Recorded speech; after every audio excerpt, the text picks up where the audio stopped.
everyone. I'm Denisha Devnarayan, and you're watching the Full Quota podcast on One World Sports Radio. Hello to our cricketing family around the world. Welcome to another episode of the Full Quota podcast. Where's our little banner? Let's put it out there. The Full Quota podcast on One World Sports Radio. Remember, you can subscribe to our channel. You can tweet us at One World Sports Radio. You can tweet us on our own Twitter accounts.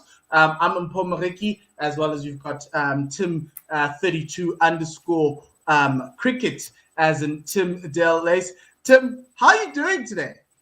I'm doing good, man. Yeah, I can't complain.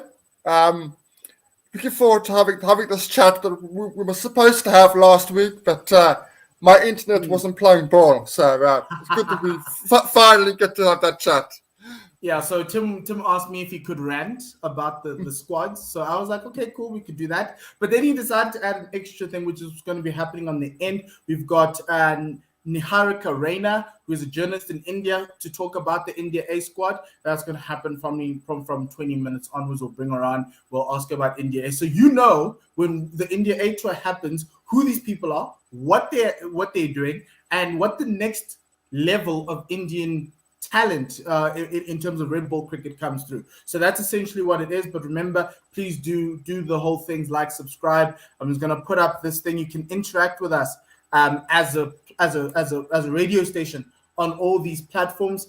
So please do so. And most importantly, YouTube, like, subscribe, and you get to know when next we go live. Tim, last week we had a lot of squad announcements. India announced their squad. India announced their test squad. Then South Africa announced their South Africa A squad as well as their test squad. Going into that week, what were you expecting from the South Africa A squad? And then also what were you expecting to see from the squad that was going to play the ODIs against the Netherlands in 10 days' time? Okay, so from the South African A squad, I was probably expecting what we received.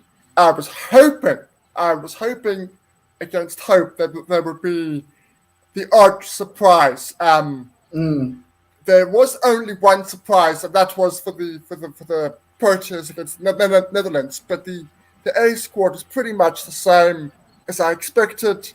A mixture of guys that are in form, a mixture of guys that are not in form, picked loosely on talent, and then a couple of guys that were picked because Cricket South Africa, if we're honest, they are desperate to have a Black African batsman in that team, which is fine. But I do think it actually creates problems. We will talk about that. We're going to have a really lovely conversation about that, a little bit more sensitive conversation about that pick, because we had a little bit of a back and forth, and essentially my thoughts were similar to yours in terms of you want guys who are performing. The only problem is that I just wish that we didn't do this whole cross-format selection, because it bothers me that in South African cricket, we cannot select players for each specific format of the game. We have 3 different tournaments in this country, but we're selecting guys on red ball form. We're selecting guys on T20 form, when ODI form is different. And we're also selecting guys on T20 form for red ball format. And I get it works at times, but sometimes it can backfire. And one of those situations is if you look at how Aiden Markman this year, even though he's had a great T20 form, his ODI form hasn't been strong. And so you kind of sit there going, how many more chances do you want to try, knowing he's such a great T20 batsman, but from an ODI format, he isn't there. Do you want to give someone else a chance? Even though you kind of have seen it for about 20 odd games. He hasn't, I think he still averages under 30. And then you sit there going, what's the next thing going into the India tour to see how that works? But I'm just using Aiden as an example. There are many other players who have really great T20 formats, but not great in ODIs, and the other way around. And even in red ball, they're awesome in red ball, but they're not so awesome in ODIs. I remember the whole Kazondo thing in the SJN with Dean Alga flying out to India. That didn't make sense, and I hope the SJN knows this. Like, that didn't make sense because Dean hasn't been the greatest of limited overs players. So it's things like that we kind of need to stop, because the SJN is there to kind of stop this. And I think cross-format selections needs to stop in South African cricket because we've got an ODI tournament. We played one earlier this year. Couldn't just pick those guys there. But anyway, let's talk about the squad. I'm going to show up the squad now. I'm going to announce the names of the ODI squad, and then we'll go through into the SAA squad. So the ODI squad, the Vuma Proteas ODI squad, Keshav Maharaj has been retained as captain, which I love. You've got Darren de Pavillon of the Dolphins. Zubair Hamza gets a call-up. Riza Hendricks also gets a call-up. Sisana Magala, Yanaman Malan, David Miller, Lungengiti, Dwayne Pretorius, Andile Petlubayo, Wayne Parnell, Ryan Rickleton, Debre Shamsi, Carl Verena, Lazard Williams, and Kaya Zondo. Looking at that squad, Tim, who are the guys that you expected to see, and who are the guys that you were surprised to see? Okay, so the guys that I expected to see people like Hamza in. I expected to see Yanama Malan in. I expected people like Nkidi to come back. I expected somebody like Dwayne Pretorius to get a proper long stint after his successful World Cup.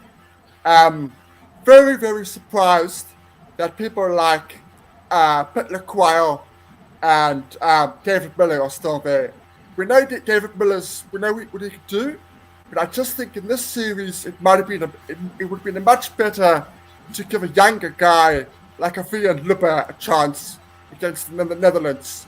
To tell David Miller, we're going to be using you later in the series against India. That's fine. Have a couple of weeks off.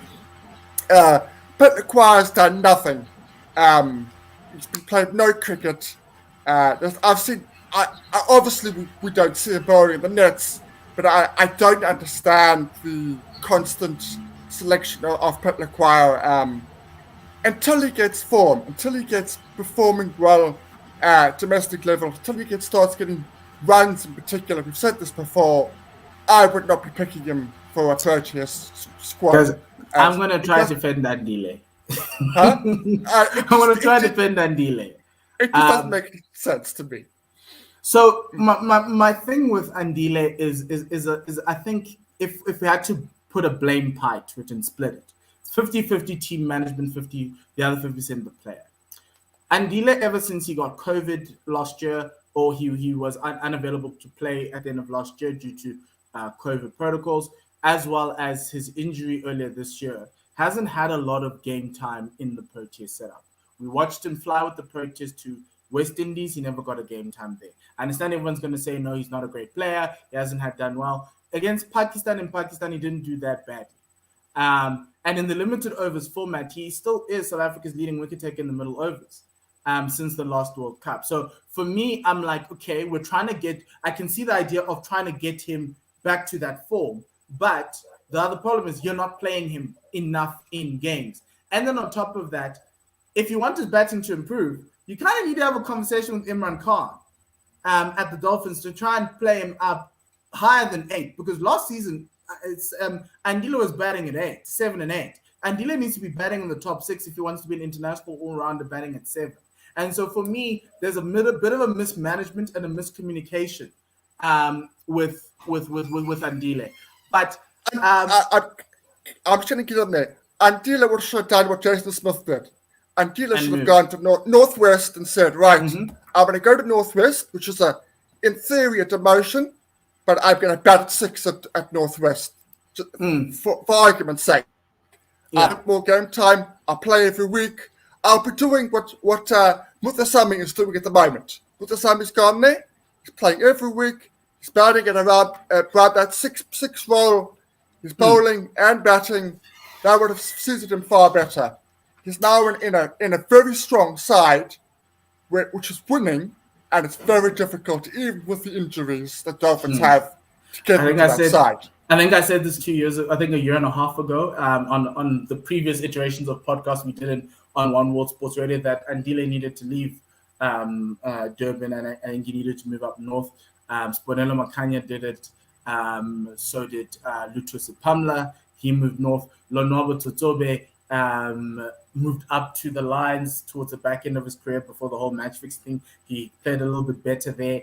And I'm not saying he needs to come to the Lions. I'm just saying a change of scenery and a place. And to a certain extent, I would even say Western Province would have suited him well because he would have fit that Wayne Parnell role very well. As a Black African, probably batting at 7, maybe even Wayne batting one spot above him, just to give him that chance. But that for me was one thing. But yeah, so the one name that's interesting to me is Khaya Zondo. Every other name has played international cricket for the Proteas, apart from Ryan Rickleton, in the past, since COVID. Khaya Zondo is an interesting one. Where do you think they were thinking around Khaya Zondo's selection? Well, I think they were thinking on two things. They were thinking along, again, with the same with the SAS squad. They need to get a Black African batsman in there, and the fact that he is in form. He's probably in the best form of his life. He knows his game extremely well, and they are trying to mix the squad with. I don't think they've got enough youngsters in there. I think that the lack of youth was a problem. So they tried to mix between a little bit of youth and with the experience, which Khaya Zondo does have an extremely lot of experience in South African cricket. I understand what the selectors had to do is that they had to juggle the SAA squad and the squad to kind of find a balance to get our best 11 out, even also accommodating some of the senior approaches to be rested, right?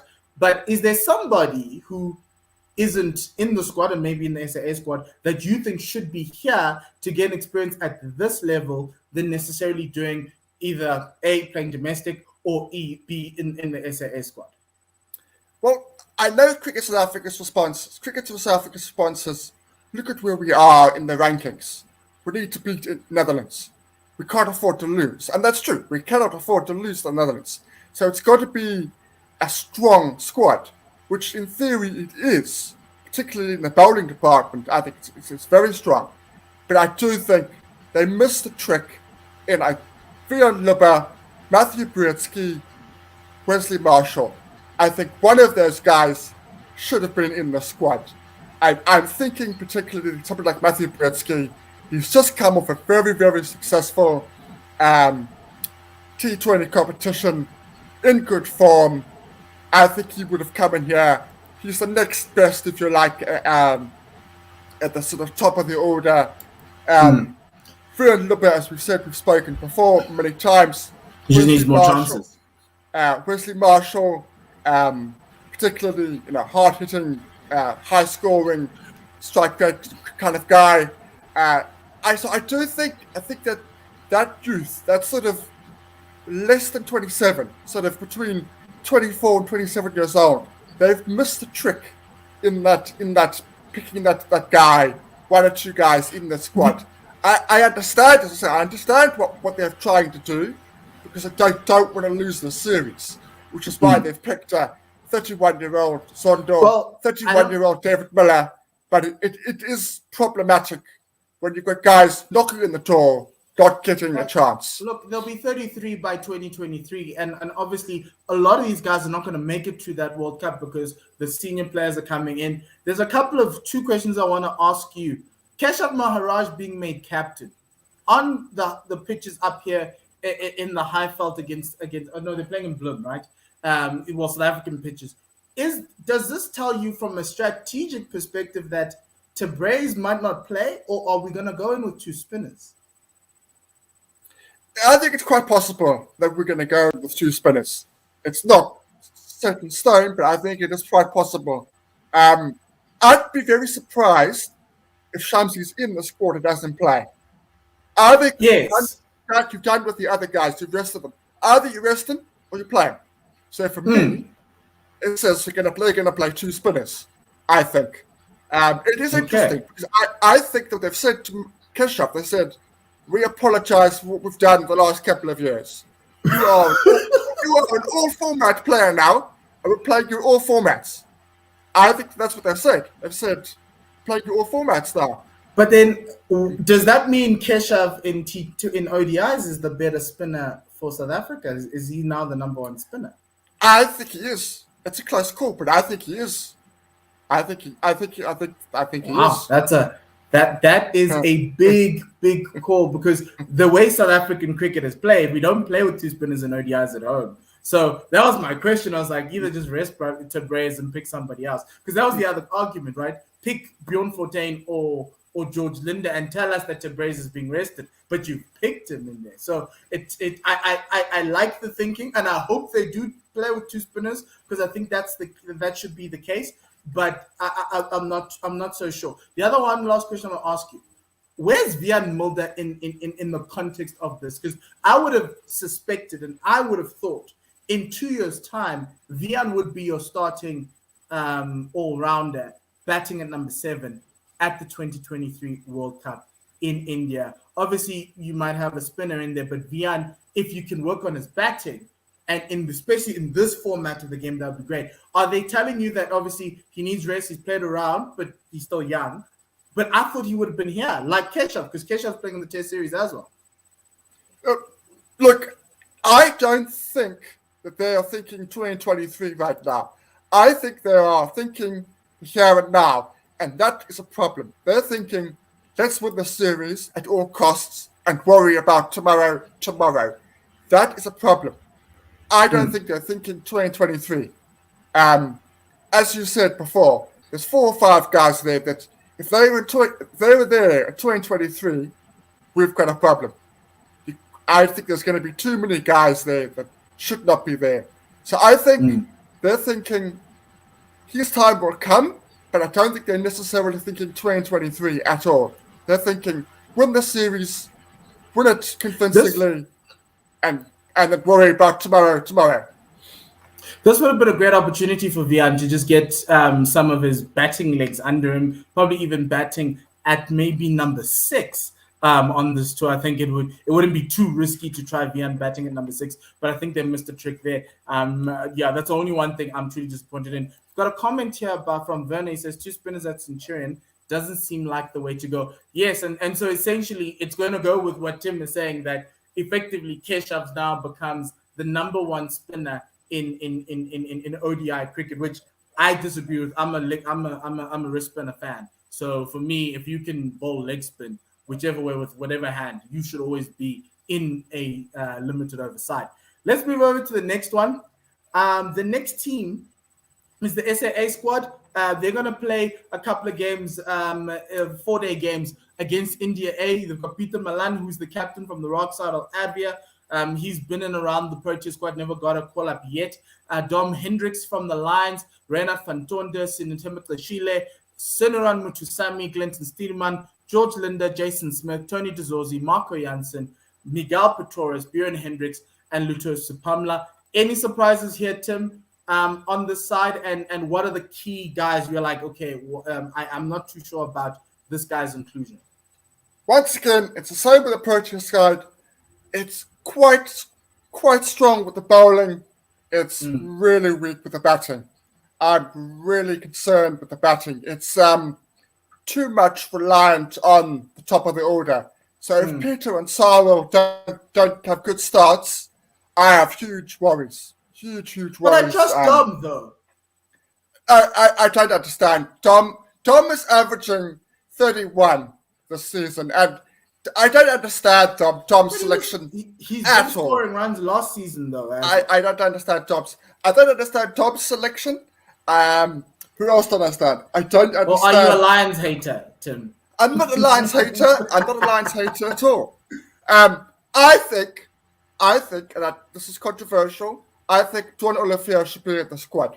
Yes. Duan If Wayne Olivier Parnell's should in that be in the ODI squad. squad, Duan should be in the squad. Unless, and I'm only going to forgive this, and so we'll only have to wait until the Proteas squad is announced, if Duan is the 4th seamer in that Proteas squad come the Indian tour. So only reason why I would accept that. But he should be here.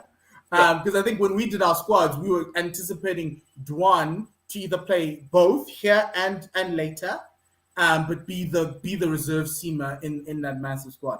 The other one that's interesting for me was I see George Linder in here, And one of the questions I was thinking about was, is a guy like a Simon Harmer.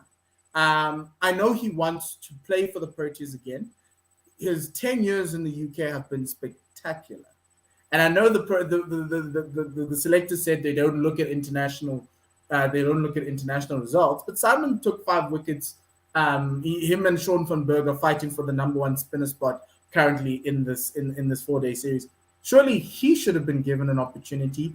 I understand George Linder, but there's a discussion to be had there. I know George Linder is a better batsman than Simon Harmer, but isn't it time to start bringing competition? Because Keshav's wiped the floor with everybody else in South Africa. The only person he hasn't and who could compete with him is Simon Harmer.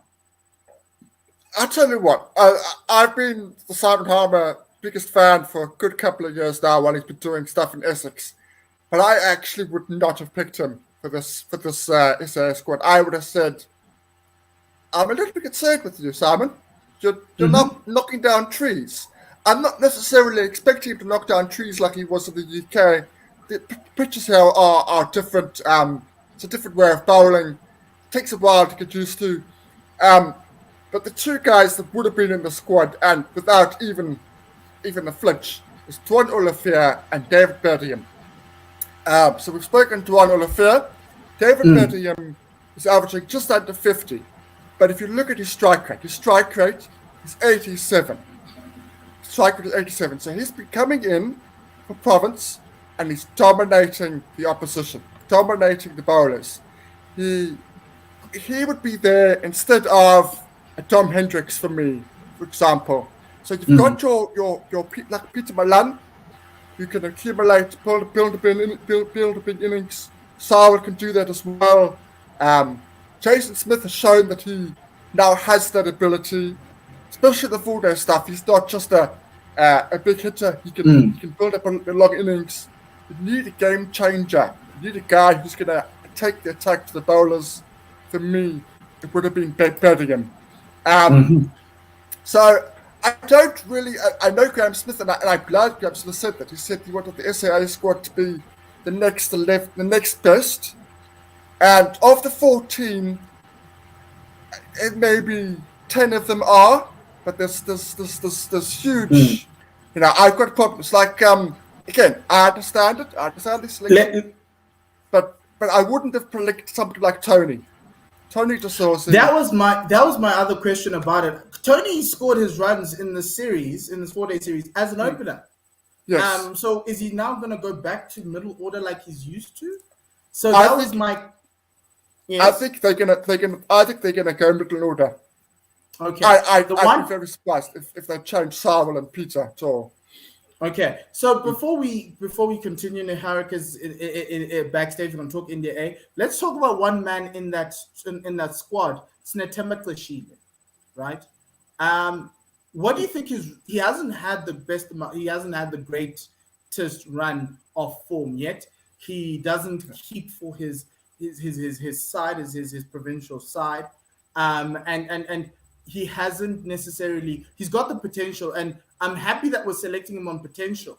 But isn't it a little bit too early? Wouldn't you want to just allow him to try and score a few more runs? He had that great debut season where he averaged 50, but after that, it hasn't been that great.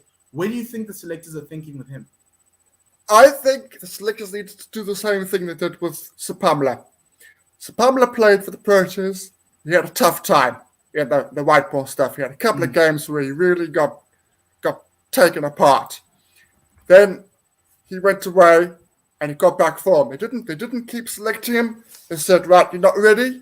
He went back into his franchise, had a really good season. He's been in extremely good form with the Lions attack, and he's now come back. I think it's a huge problem, and it creates a lot of pressure at Xeshile. Talent is not in doubt. That's never been in doubt. His talent has never been in doubt. But I think he needed to be scoring more runs before they brought him back. Modern way of selecting. I know we've got our certain selections. I know that, but the modern way of selecting is selecting on weighted runs and wickets. How those runs and wickets are scored. So somebody said to me the other day, "Who would you pick instead?" Nicky van der Berg. Northwest have had a horrible season so far. They've really struggled as a team as a whole. Nicky van der Berg is averaging 53. He made 40 odd against the Lions pace attack, which is quite something when you know that Lions pace Well, attack. they're his former teammates, though. Like, yes, he's played them against a lot of the Nets. I get that, but he's averaging 53. It's a small sample, but he's got runs behind him. Nicky's got runs behind him. He's in would form. you have put in Kazondo in this spot at South Africa A, and probably let and probably brought in somebody else in the ODI squad? I might have done that. I would have been persuaded to do that. That's certainly an option. Now I would have perhaps gone still. What I said earlier, I perhaps would have done Kai in the A squad and somebody like Matthew Britsky in the Proteas. I think that would have been much better. Or Tony DeZorzi in the Proteas side and Kazondo in this other side. But one last thing I wanted to point out: Miguel and Marco Jansen have been noted. They are in. They are there. And whoever's asking for Miguel and Marco, this is their moment against an India A side that's pretty strong. So if you guys want to see the future Proteas, that's probably going to be it. This is their moment to try and stake a claim for that, even that tour in December. If you like skittle them out, like Duan's been doing in South African conditions, then yes, you might find yourself in that squad.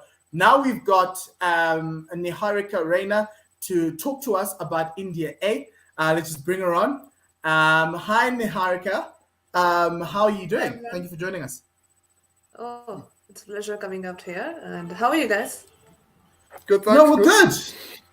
We're good. So I was just hearing some discussion about you people about South Africa A team, because I had very little idea about some people like Miguel Pretorius. I heard his name during the Caribbean League. Marco Jansen, everybody knows him because of his involvement with Mumbai Indians franchisee. And you were also talking about Matthew Bretsky as well.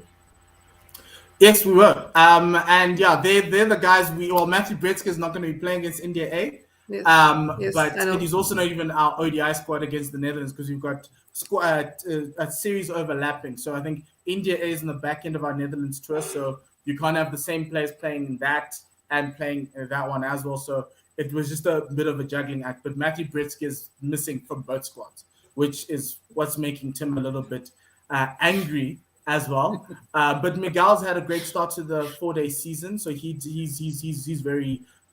He's deserved his call up, and then Marco Jansen as well. I think last week, Tim, when the Lions did that low scoring game. Wickets.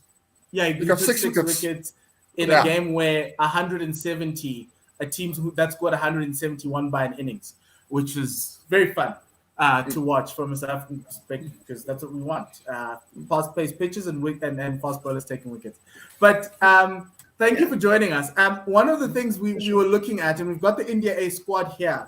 One of the things we wanted to kind of get from you, Niharika, is to get a bit of a flavor around the India A squad. We know there are some names that we know here: Padikkal, Sarfaraz Khan, Umran Malik, who everyone talks about being one of the quickest bowlers in India. You've got Navdeep Saini, Rahul Chahar was at the World Cup. And Prithvi Shaw opened, I think, in a couple of test series ago.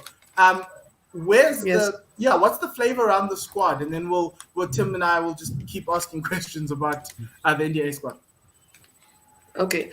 So according to me, the flavor of the series is that, first of all, we have to acknowledge that India A tours are back. I mean, they were a highly successful thing, which caused the Indian team to have so many match winners. I mean, for the Border Gavaskar Trophy as well, like you had Hanma Vihari, you had Rishabh Pant, you had a Shubman Gill. They all came from the A setup, including Mohammad Siraj, and they did very well in the Border Gavaskar Trophy, as everyone knows. So yes, taking you to the squads, I mean, India A, last time they were here in 2017 in South Africa for the 2 4-day tests. And from there are 3 survivors. Priyank Chan, who's now the skipper. Navdeep Saini, who wasn't a cap player for India the last time in 2017. And now he's again coming back. And a few days later, India also added Hanma Vihari, who was, I would say, a point of discussion in why he wasn't included in the test against New Zealand, because the larger logic is that Vihari will be sent with the A team, and that will help him acclimatizing to the South African conditions as quickly as possible. So yes, there have been some new faces as well. Like for example, you rightly pointed out Prithvi Shaw, who had a great test debut against West Indies, and he hasn't played much of red ball as well after getting bowled twice in that 36 all out in Adelaide. And then you have Abhimanyu Ishwaran, who has done fairly well for Bengal, but wasn't in the best of the elements in the Ranji Trophy season, which happened before the pandemic. And yes, he was a reserve for the test tour to England. And Padikkal and Sarfaraz are known to you guys because of the IPL flavor. And I would also like to point about Baba Aparajit as well. I mean, he has been a consistent performer for Tamil Nadu, and he was also seen last in the A setup in 2017, and he had seen others going past him in the pecking order, and the least expected call was for him only. And actually, he was in Lucknow because the domestic T20 season has begun in India, and Tamil Nadu was playing in Lucknow. So it was a out of the blue call. But Aparajit, he had a good, strong season in the 50 overs. He played also a lot of Tamil Nadu Cricket Association First Division League. So yes, he is a Osman all-rounder and who's a solid batter in the middle order. And yes, he has got this call up because of the consistent performances at the domestic level. And taking you through the spinners, yes, there is one Saurabh Kumar who has been consistent for Uttar Pradesh in the Ranji season, and also K Gautam as well, who recently made his international debut in the Sri Lanka tour. And yes, Rahul Chahar rightly pointed out he was there in the World Cup, but he got the last match against Namibia when India were all but out of the World Cup. And yes, the Pacers, they look very strong because Navdeep Saini, yes, he can bowl fast. He's a hit the deck kind of player. And then Umran Malik, he has also been making waves since October because of his raw pace and leaving everyone bowed. And yes, he has been doing well for Jammu Kashmir as well. Unfortunately, they didn't make it to the quarterfinals of the Mushtaq Ali Trophy, but he did get some wickets over there, 6 wickets in 4 games, I guess. And Ishan Purel, another pacer from Bengal, that too from the Rahul Dravid Under 19 batch of 2018 World Cup, and who has been doing fairly well for Bengal. And then, yes, Arza Nagwaswala, he's a crafty left arm pacer who plays for Gujarat and was given a surprise call as a reserve for the Indian team because they needed a left arm pacer in the test tour to England. So, yes, that's a fairly strong squad, but the flavor is that they are trying to look at the guys who could do well in the A tours and be there in the roster for the future. And also, if somebody does exceptionally well here, someone who can prove to be an asset, then they can be included for the senior squad tour of South Africa as well. I know the squad hasn't been announced yet. So yes, this is like the continuation of shadow tours after a brief hiatus due to the pandemic. And yes, who knows, one of them would even get to the South Africa squad as well. Okay. Interesting. That's comprehensive. Round up the squad. One thing I noticed, as you said there about making the next level for India, is the average age of the squad is 25. So Yes. you've got a nice bunch of youngsters within that squad, so that the right sort of age to go through to the next level. So if they do Yes. make that the senior squad, they've got 6, 7, 8, 9 years with the Indian squad. So you've got a nice balance there in terms of age. Yes, in terms of age, it's a nice balance, and also about giving exposure to the younger guys because Devdutt Padikkal, this might be his first India trip outside for the red ball, and also for Rahul Chahar, he's also a youngster. Then Umran Malik, he also did pretty well with the white ball, and I believe that they picked him in this squad so that they want to see how he has played with the red ball because Umran Malik till now has played only T20s and ODIs. He hasn't played with the red ball before. So if he plays in that first 4-day match in Bloemfontein, it is technically his red ball debut. Wow. Okay, that is truly amazing. That's actually quite cool because yeah, give us a flavor about Umran Malik because he's the only one I think the South Africans would not necessarily have known. Is he going to be the guy in which Priyank Panchal will be looking to try and get more wickets? Obviously, the pitches in Bloemfontein are not necessarily the pitches here in the Highveld or in Cape Town. It's much more batter friendly. But from a bowling perspective, is him will Umran Malik be the one necessarily leading the attack with Navdeep Saini, or is it like what type of bowler is Umran Malik? Umran Malik is a bowler with very raw pace. I mean, if you look at that IPL matches against SRH, against KKR, against RCB, he was literally bowling rockets. I mean, 152.9 kph. I mean, this was the second fastest ball in the IPL. And if you look at that list, in that list of top 10 fastest balls in IPL 2021, only two guys are there: Lockie Ferguson and Umran Malik. And that's just really staggering, because for a long period of time India was always craving for a pacer with raw pace who can bowl those rockets like Shoaib Akhtar used to do one at his peak. So yes, I mean, Umran Malik has made people jump, has made people wonder about like what he can do in the next future.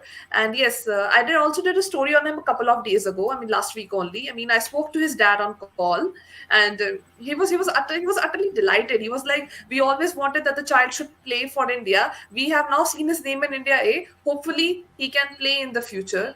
And his dad said that the man is full of stamina. He has got a god gifted strength. I mean, he hadn't had to go for this. He had to build the strength in the gym or do workouts for that. He always had that strength in himself. It's just that he's passionately mad about playing for the game, and he loves cricket so much that his father had said to him that they used to drag him from the ground and make him eat his food on time and then go back to the practice. So yes, he's a raw pace guy, and with more experience, he will get to know about what line and lengths have to be bowled on different pitches. Like the line and lengths you bowl in India, it's completely different from the ones in South Africa. So yes, all this type of experience, if he gets one or two games, it will come in handy for him. It will make him mature into a much better pacer, and who knows, he might make a debut for India in a few months time or in a year's time.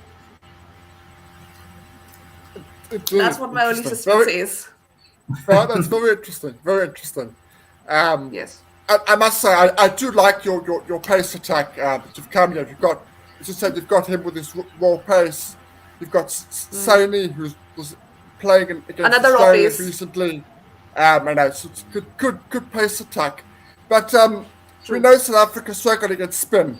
So what do you think the influence of somebody like Val Chaha? It was a different format, of course, but I was extremely impressed with him during the IPL.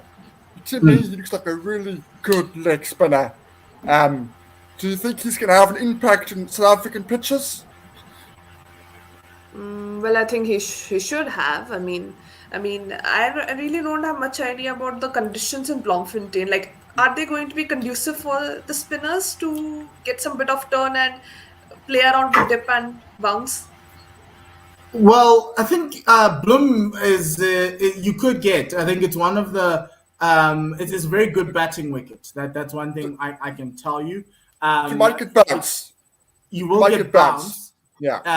And that's going to be quite interesting to see how India's spinners and even South Africa's spinners work on that pitch, because the matches that were played in Bloom in our recent 4-day series ended up in draws. So it might be that because obviously the quality of spin in South Africa is not that great. So we gotta have to caveat that, but there is a possibility that if you have a slightly better quality spinner on day 3 or day 4, he could be in business. And I think that's something that might come in, because the pitches in Bloom are quite abrasive as well. So day 4, you might find yourself in a little bit of trouble. I think Sean van Berg took 5 wickets in the last round when the Paul Rocks were playing against Bloom. It just wasn't enough for them to win.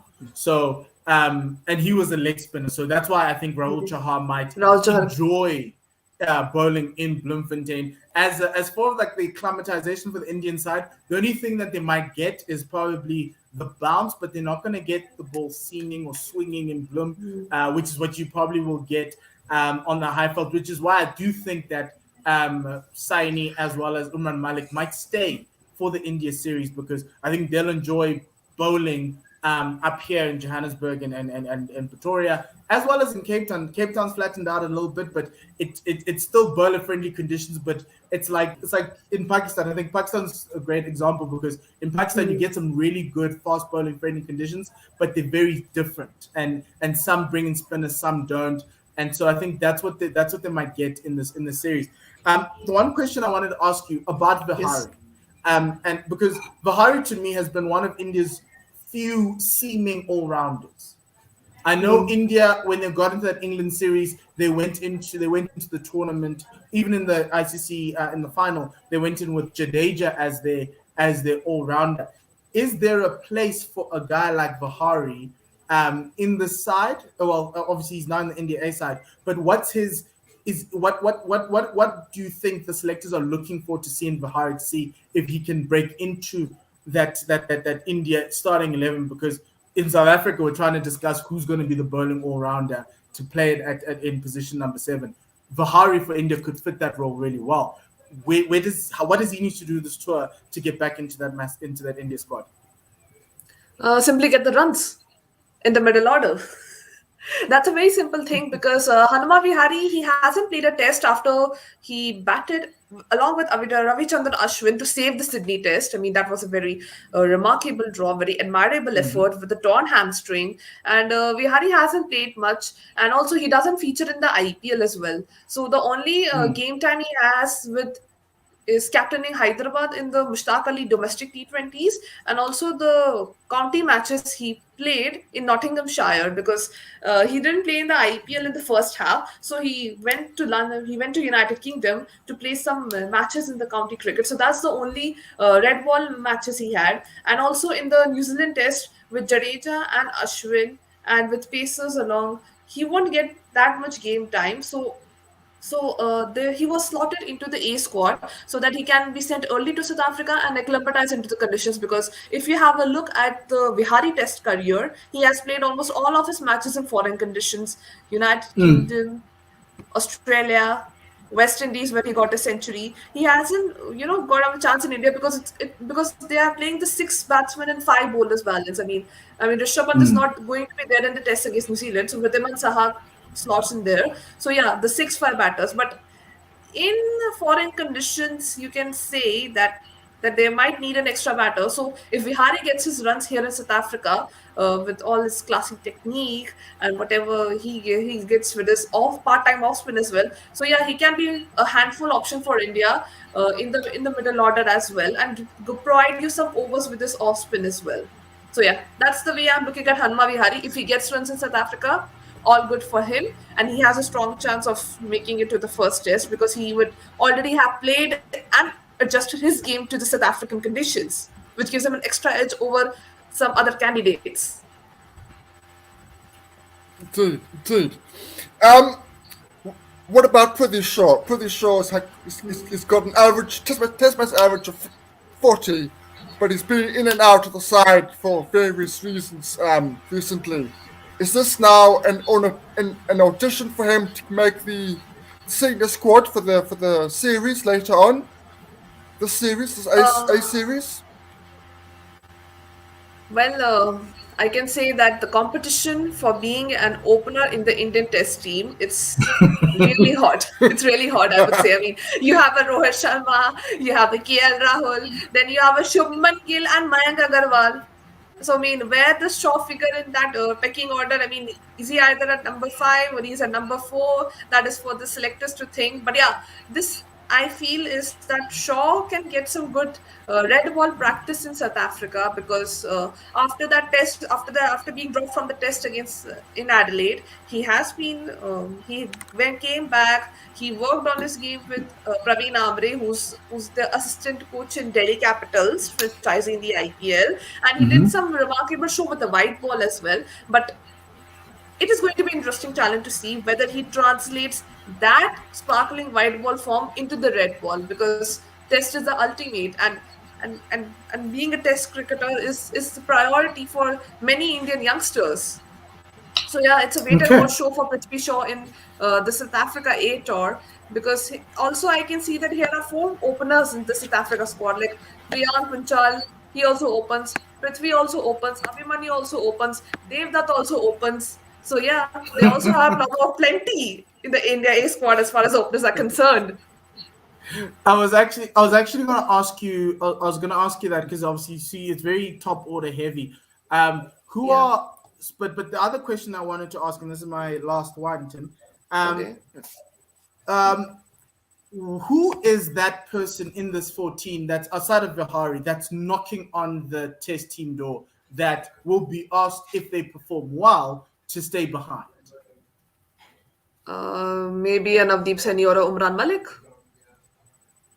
So I none mean, of the batsmen.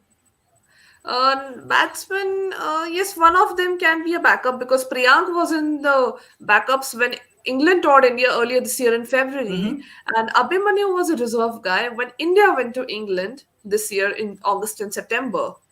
I mean, they can even keep a Devdutt Padikkal back as well because for a long, long time, India has been searching for a left-handed opener in Test cricket. And yes, Padikkal has got decent numbers while playing for the Ranji Trophy. So it can go either way. I mean, it's according to what the Indian team needs. Do they need practice against seamers who can hit the deck with extra pace? I mean, you remember in 2018 how Lungi Nigiri and Rabada just blew away the Indian guys in the first two tests. I mean, where India lost in the first two tests in 2018, it was because of the batting fulcrum and the fact that they were too hot. The pace from South Africa was too hot to handle for these people. So they might look at getting some extra practice against the too hot to pace handlers. So yeah, it can go either way. It is according to what the team management wants and what the management conveys to the selectors. I mean, as and also because of COVID, you don't have much local net bowlers as well. So they might be called in to stay back as net bowlers, and they can bowl to guys like Rohit, Virat, Rishabh, and get them used to the raw pace conditions over here in South Africa. And that's all I can say because everything depends on what the five-member selection panel and what the guys in team management like Rahul Dravid think will help with South Africa. Who's the coach of this India A side, if I may ask, if you know? Okay, after Rahul Dravid has moved towards the senior ranks, I mean, what I've heard from the news reports is that Sitanshu Kotak, he had been in the A-team coaching assignment. He's a former Gujarat batter, and they're saying that he is going to be the head coach.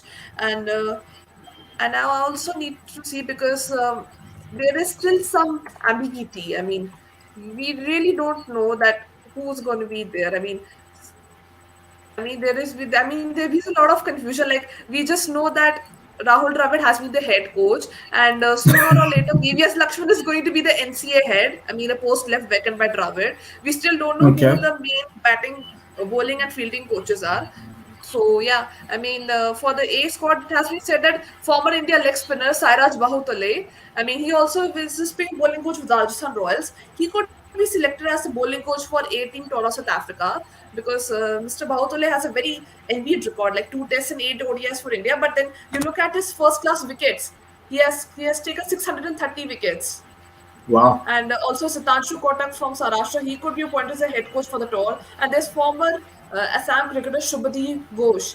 He also is going to be appointed as fielding coach. But Bahutale, he has coached Vidarbha, Kerala, Bengal, and Gujarat in domestic cricket. And he has also worked with RR, as I said before. And in 2017, Bahutale, he was roped in by Cricket Australia's Centre of Excellence in Brisbane, where he worked with young Aussie spinners as well. Okay. So there's That sounds fairly like a fair very bit amount experienced of coaching side. experience coaching setup. Very interesting. Yeah. One more from me. I've noted that Nagaswala is from the Parsi, so he would be Yes. if he made the Indian squad later for the seniors, it would be the first since I think 1975. I think I've got it right. Is that still important in Indian culture? Is that not so much a thing anymore? I know that he talked about it recently in an interview, but I got the impression that he was more interested in talking about his cricket rather than his heritage. I think that people are more interested in the cricket rather than having seen that where the heritage has come from. Like heritage, I think it's only for the trivia, I suppose. Yeah, because in India, cricket is given of greater importance rather than the heritage, like where state is he from, where religion is he from. So yeah, I don't see anything related to it. But yeah, it will be for a nice trivia, like after Farooq Engineer, because Parsis Yes. were the first guys who started to play cricket in the country. If I'm not wrong, the Parsi Gymkhana still exists. So yeah, it will be for a nice trivia that after almost 3.5 decades, there will be a Parsi guy in the Indian team, in the main Indian team. Yeah, that sounds for a good trivia. Yeah. And in the SAA squad, is there anyone that you're interested to seeing from a South African, and anyone in our side that you're interested in seeing, that you have seen or haven't seen? Marco Janssen. I mean, you guys need there needs to be a good pace all rounder, and Marco he did see a very little of what do we say in the Mumbai Indians in the IPL because and yes, Miguel Pretorius, because I heard about him in CPL, and also George Lind and Lupose Mamla. I mean, they are Okay. also the guys because they have been also around the radar of South Africa, I guess. Am I right? Yeah, it's I just mean, gonna be Lind has interesting. played. Sipamla has also played. It's just Yeah. Miguel and, So yeah, and Marco who haven't played. So this is going to be their first outing. yeah, because the South Africa squad SA. also has many capped guys. Well, Yes. yes, Yeah, I Graham mean, Smith said that he wanted to yeah. present India A with the next best 4-day side. So yeah, you're getting what I think So Tim and with I an eye on that, they disagree. have elected the squad. Yeah, I so mean, I I can think see Tim some and I. familiar names: Peter Millar, Sarah Lurvy, Cynthia Ambakashil, Yeah, so essentially Selola that's essentially. Mutusami, Mark George Lind. I'm more interested in knowing about Jason Smith and Tony DiZorzi. Oh, you'll take Jason. I'll take Tony. So Tim, go. Tell me Okay, so about your friend Jason. Jason Smith is a top order batsman. You're going to see him predominantly batting. I'm hoping at a sort of 5 or 6 role. He's a good stroke maker, but he has the ability to build an innings over a long period. He's matured in that sense. Very good eye, extremely good eye. Doesn't move his feet an awful lot. Relies an awful lot on his eye, but he's worked on that. He doesn't waft in that sort of fifth stump line like he used to a couple of seasons ago. Much more solid. Averaging in the 40s in 4-day cricket. He might bowl, I don't think he will in this team, but he might bowl a handful of overs here and there if needed. He has that ability, but he's more of a batsman who bowls a bit. Yes, and on Tony DeZorzi, I think for me, Tony's always been known as a white ball player. Tony's a white ball top order player. He's been very, very good. But over the past couple of years, he's transitioned into the red ball game, and he's on form. He scored 120 last week for Western Province. Who are they playing? Oh, they're playing the Rocks from Paarl, who are very good bowling attack with Hardisville Yoon and some of the guys there. And Tony DeZorzi is one guy who can bat in the middle order. And I think that's one of the reasons why they picked him, because he scored his 100 as an opener for Western Province with Zubair Hamza. But now he's batting in that middle order. The other thing about Tony is that he's a very quick scorer. So he's a type of guy who can accelerate the run rate when you need him to. He's and you saw that. We saw that last weekend when he was playing against Paarl. He really did put Western Province on the front foot. After I think they bowled Paarl out. So I think he's a really, really good guy. Averages 37 in the 4-day stuff. One of those guys where if South Africa, if he does well in SAA, he's going to be hanging around the Proteas setup as a batsman. And I actually want him to make his. I actually would have wanted him to play in the ODI side for the Proteas against the Netherlands, but I think this is one of the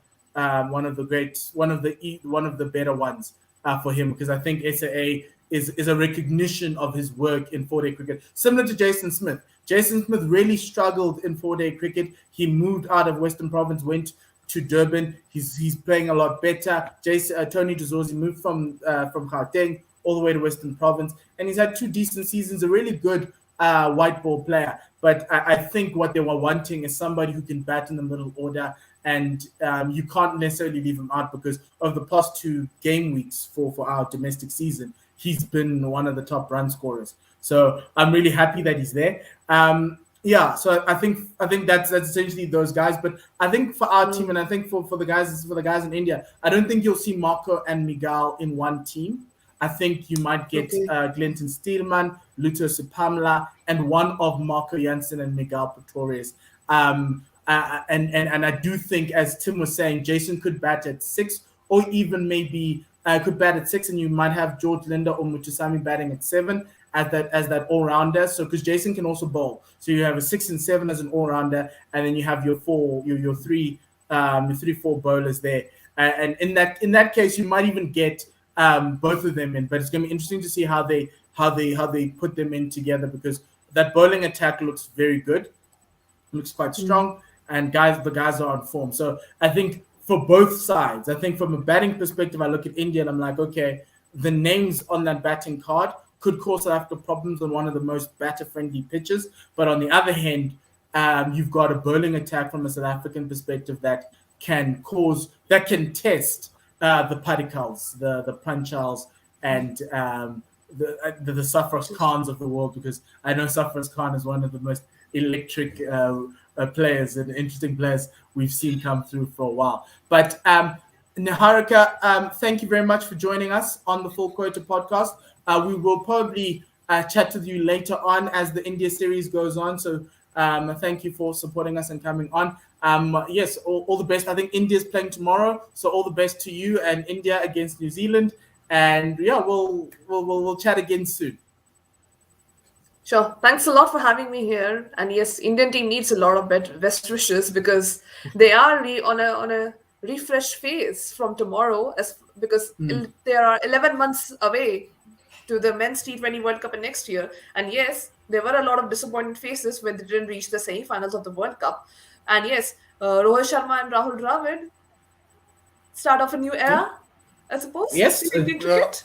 Because and they they are moving on from the Virat Kohli, Ravi Shastri era, and they are moving into a Rohit Sharma, Rahul Dravid era. And yes, I did attend the press conferences of both of them. They came together, and they spoke on a lot of lengths. Rohit Sharma, he focused on having a template for T20s which works in the Indian way and not deriving from other teams like in England or in Australia or in West Indies. They are focused on creating their own template which will work with the Indian team. And Rahul Dravid, he spoke a lot about player management, about the mental and physical health of the players being a priority. And he also said that in the initial time as a coach, he will sit back and observe and step in when needed. So yes, It was a very good presser. They spoke on a lot of points. But then time will tell that how the Indian team progresses as far as the T20 is concerned, and with an eye on ODIs as well as Tests, because after New Zealand, they're coming straight away to South Africa for an all-format tour. Yes, they are. And we'll be chatting to you on that. Thank you very much, Niharika, and have a lovely day. Tim, that brings us to the end of our podcast. Just to answer Jagannath Adishesha, the India A and South Africa A matches will be live streamed. Just watch out on the CSA YouTube platform. Tim, have a lovely day. We'll chat soon. And there's 4-day series round 3 happening on in 2 days' time. So we might talk about that sometime soon. But thank you very much. Enjoy the week, and we'll see you on the other side. Myself and Tim, have a goodbye, good night, and God bless. Masale.